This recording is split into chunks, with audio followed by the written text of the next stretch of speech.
In the heart of a bustling city, nestled among rows of seemingly identical houses, was where Oliver's story began. His life was as unremarkable as his suburban surroundings. Each day melded into the next with the rhythmic monotony of a metronome. Wake up, work, sleep, and repeat. Oliver, with his average build and forgettable features, was like a chameleon, seamlessly blending into the background of everyday life. But recently, Oliver had started to notice peculiarities that he couldn't quite shake off. It began subtly, with misplaced items, his keys not where he left them, his phone found in the fridge of all places. Oliver chuckled these off as absent-mindedness, a side effect of his monotonous lifestyle. However, the laughter ceased when the notes appeared. They were written in Oliver's handwriting, a scrawly script he'd recognize anywhere, yet he had no memory of writing them. The notes were mundane at first, reminders for tasks he didn't remember setting, like buy milk or call mom. But as days passed, the messages grew more bizarre. Don't forget what happened, or remember to stay awake. Each discovery left Oliver with a growing unease, an undercurrent of anxiety that he couldn't quite dispel. His nights became restless, plagued with fitful sleep and haunting dreams he couldn't remember upon waking. During the day, he found himself zoning out, losing chunks of time as if his mind decided to intermittently skip like a scratched CD. Adding to this strangeness were Oliver's sudden mood swings. One moment, he'd feel a surge of unexplained anger or sadness, and the next, he'd return to his usual placid self. He attributed these swings to stress or perhaps a lack of sleep. But a nagging voice in the back of his mind whispered that it was something more. The climax of this strange series of events came on a Thursday evening. Oliver returned home from work, the weight of the day hanging heavily on his shoulders. As he trudged into his bedroom, his eyes fell upon the wall. There, in the dim light, was a drawing. It depicted a figure, split in half. One side serene and calm, the other twisted and distorted with a gaping, screaming mouth. Oliver's heart hammered in his chest as he stared at the drawing. He didn't remember creating it, yet there on the desk lay his drawing pencils, scattered haphazardly as if just used. The image sent a chill down his spine, its eerie duality mirroring the dissonance he felt within himself. That night, the unsettling feeling that something was profoundly wrong gnawed at him. He tried to dismiss the drawing as a product of his overworked mind, but the seed of doubt had already been planted. Unbeknownst to him, this was just the beginning of a journey that would unravel the fabric of his reality. A journey into the depths of his own mind where the darkest secrets lay hidden, waiting to be unearthed. In the days that followed the discovery of the unsettling drawing, Oliver's life seemed to take on an eerie, almost surreal quality. The once familiar corridors of his home now whispered secrets in the dead of night, and the shadows seemed to dance just beyond the reach of his vision, always elusive, always watching. The whispers were the next anomaly to invade Oliver's already turbulent world. They were faint, almost imperceptible, like the rustling of leaves or the distant murmur of a crowd. Sometimes, he thought he could catch fragments of sentences, snippets of conversations that seemed both foreign and intimately familiar. They were most prominent at night, in the liminal space between wakefulness and sleep, making Oliver question whether they were real or just figments of his overtaxed mind. At work, Oliver's colleagues began to treat him with a mixture of concern and caution. They whispered among themselves, casting furtive glances his way. One of them, Sarah, a close friend and confidant, approached him one day. "You've been acting really off lately, Oliver," she said gently. "Is everything okay?" Oliver simply smiled, assuring her that he was just tired, but the worry in her eyes told him she wasn't convinced. A shock came when Oliver found the diary. It was an old, leather-bound book, tucked away in the back of his closet, coated with a thin layer of dust.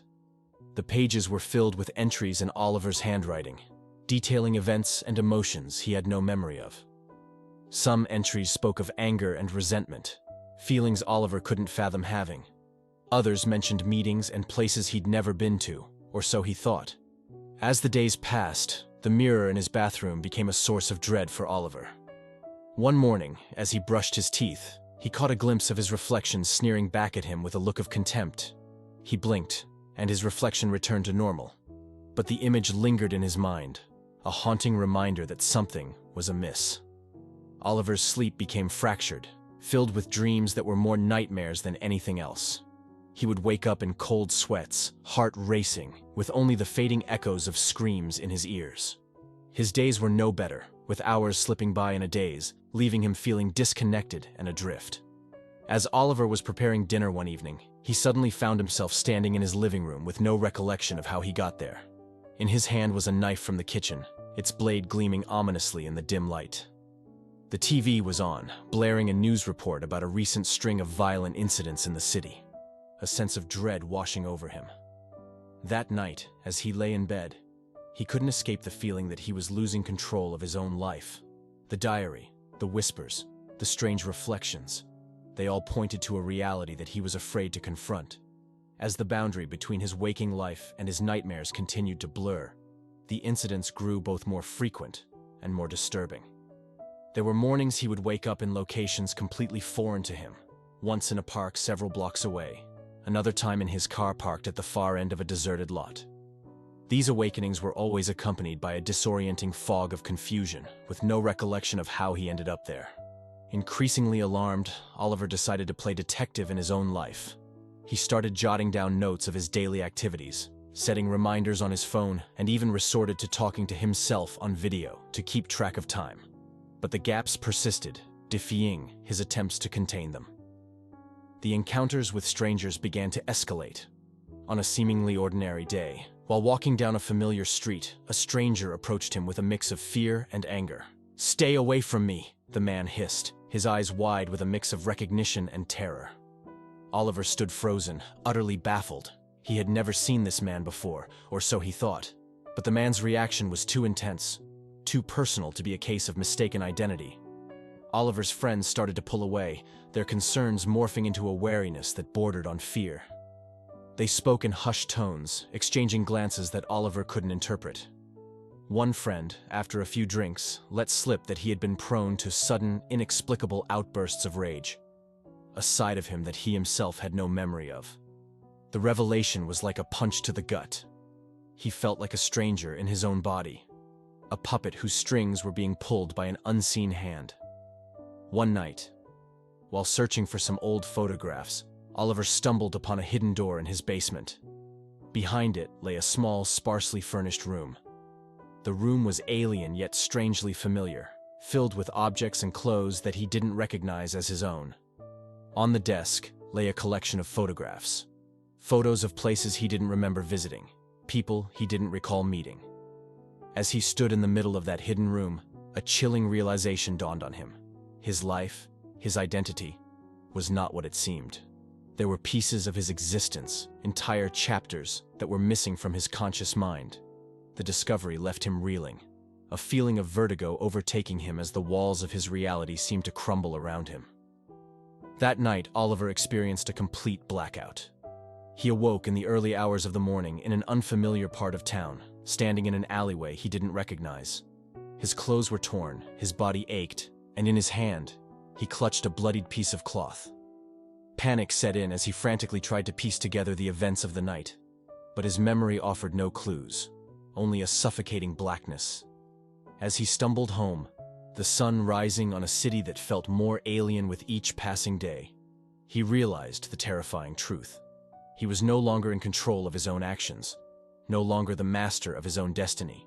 He was a prisoner within his own mind, sharing his existence with an entity that he neither knew nor understood. That morning, as he looked at himself in the bathroom mirror, a sense of detachment overcame him. He was staring at a stranger, a shell of the person he once was. The realization hit him with the force of a tidal wave. He was losing himself, piece by piece, to the darkness that lurked within. He decided to confront the situation head-on. He set up cameras around his home, hoping to capture whatever happened during his lost hours. He revisited the places he'd woken up in, questioning anyone who might have seen him. He even tried staying awake for as long as possible, fighting the inexorable pull of unconsciousness that seemed to herald the emergence of this other self. Days turned into a blur as he fought against the tide of his own fragmented psyche. The camera footage revealed startling truths. He watched, heart pounding, as a version of himself he didn't recognize moved around his home, living a life he had no part in. This other Oliver was confident, decisive, and frighteningly unfamiliar. The final pieces fell into place one fateful night. Exhausted from his self-imposed vigil, he finally succumbed to sleep. When he awoke, he found himself not in his bed, but in the hidden room, surrounded by the eerie collection of unknown possessions.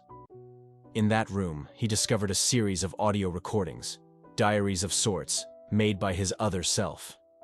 He listened, his hands trembling, as the voice, eerily similar yet distinct from his own, narrated events from a life Oliver had no part in. The voice spoke of decisions made, actions taken, and plans set into motion, all by the man known as Mr. Thompson. As the recordings played, he realized the chilling truth. Mr. Thompson was not just a separate identity, but a manifestation of his own repressed desires, fears, and memories. Born from the depths of forgotten trauma and nurtured in the shadows of his subconscious, this other self had been leading a parallel existence, one that he was completely oblivious to. He was forced to confront the reality that his life was not entirely his own, that he shared his existence with an alter ego born from the same mind, yet operating independently. But what was this other half really capable of? His life was falling apart after all.